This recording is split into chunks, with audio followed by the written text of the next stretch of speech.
Welcome back, everyone, to another episode of Digital Communication and Virtual Teams.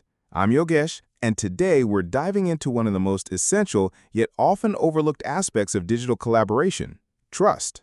And I'm Lily. Whether you're a team member, a manager, or an entrepreneur building a distributed workforce, understanding how to build and sustain trust virtually is absolutely critical.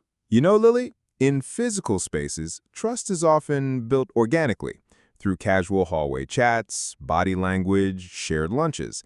In digital teams, it has to be intentional. Exactly.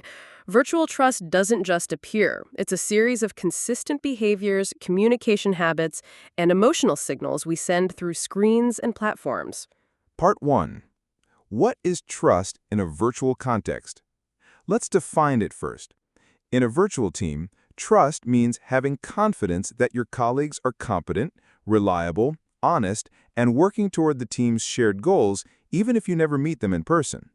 Well said. It's also about feeling psychologically safe, knowing that you can ask questions, give feedback, or make mistakes without fear of judgment. And that's harder when communication is mostly written or scheduled. No spontaneous check-ins, no visual cues. Everything feels more formal. So the question is, how do we build and sustain trust without those physical anchors? Part 2. The 3 types of trust in virtual teams. There's a helpful framework here. 3 types of trust: competence trust, integrity trust, and relational trust. Let's break those down. First, competence trust. This is about believing your teammates are capable and will deliver high-quality work on time. Second, integrity trust. This is about honesty, transparency, and following through on commitments. And finally, relational trust. This is the human side. It's built when people feel seen, heard, and valued. You can build competence trust by being reliable and clear. You build integrity trust through transparency and owning your mistakes. And you build relational trust through empathy and curiosity. Part 3. Rituals that build trust. Let's talk about trust-building rituals, intentional practices that can become part of your team's culture. One of my favorites is the weekly team check-in, not just about tasks, but mood, wins, and blockers, a space for human connection. Another great one, sharing Working With Me guides. Each team member shares how they like to work, their communication preferences, and what they need to thrive.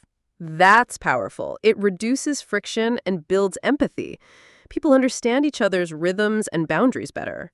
Also, video-on meetings used intentionally can help. Just seeing faces, even briefly, helps humanize the digital space. Part 4. Communication habits that foster trust. Now, let's talk habits. One of the simplest yet most powerful is responding in a timely manner. Silence creates doubt. Agreed. Even a quick, "got it, I'll come back to you later," can reassure your teammate that you're on it. Another habit is over-communicating progress. Share updates, even if you're still in draft mode. It shows engagement. And don't hide mistakes. Virtual teams thrive when vulnerability is modeled. If you're late, say it. If you're confused, ask. It's also helpful to document decisions. Shared clarity equals shared trust. Part 5. Leadership and trust in virtual settings. Now, leadership plays a major role in virtual trust. In fact, I'd argue that leaders need to over-index on trust-building behaviors when teams are remote. I agree. Leaders set the tone. If you're transparent, respectful of time, and generous with praise, your team will follow suit. And if you're silent, reactive, or inconsistent, it creates confusion and fear. That's when teams start filling gaps with assumptions. Leaders should also model flexibility. Trust your people to work how and when they're most effective rather than micromanaging. One leader I worked with even started trust audits, where the team regularly discusses what's building or breaking trust. Brave and effective. Part 6. Warning signs that trust is eroding in a virtual team. What are some red flags that trust is slipping in a virtual team? Silence during meetings, lack of engagement in chat, passive-aggressive messages, missed deadlines without explanation. Also, us versus them language. If teams start referring to other departments or groups with suspicion, that's a signal. Low psychological safety is another big one. If no one speaks up or challenges ideas, it's not a trust-rich environment. And then there's disengagement. Camera off, mic muted, always multitasking. It often signals people don't feel invested or safe. Part 7. Rebuilding trust when it's broken. So, let's say trust has taken a hit. What can be done? Step 1. Name it. Acknowledge the tension. Ignoring it only deepens the divide. Then listen.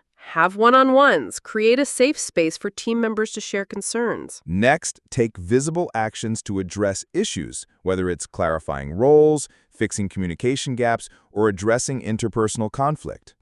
And finally, be patient. Rebuilding trust is like healing. It takes time and consistency. Part 8. The ROI of trust. Let's close with the big picture. Why does trust matter so much in digital teams? Because trust boosts everything. Engagement, retention, innovation, and speed of execution. Teams with high trust perform better, period. It also reduces anxiety and miscommunication. People feel seen, supported, and free to contribute. In digital communication, trust is the glue. Without it, even the best tools fall apart. So invest in it, talk about it, and model it every single day. That's it for episode 2. We hope this sparks some ideas for how you can build more trust in your virtual team. Next episode, we're going to be talking about choosing the right communication tools. It's not about using more tools, but using the right ones for the right purpose. So, subscribe, share, and join us next time as we keep exploring the art and science of digital collaboration. Thank you, Lily. And to our listeners, and always, remember, don't forget, good communication isn't what you say, it's what others understand. If you found this episode of Corporate Communication useful, don't forget to join us, leadershipacademy.tagbizsutra.com. Do share it with your friends and colleagues, and leave your review. Until next time, thanks for tuning in, build trust, and lead with heart.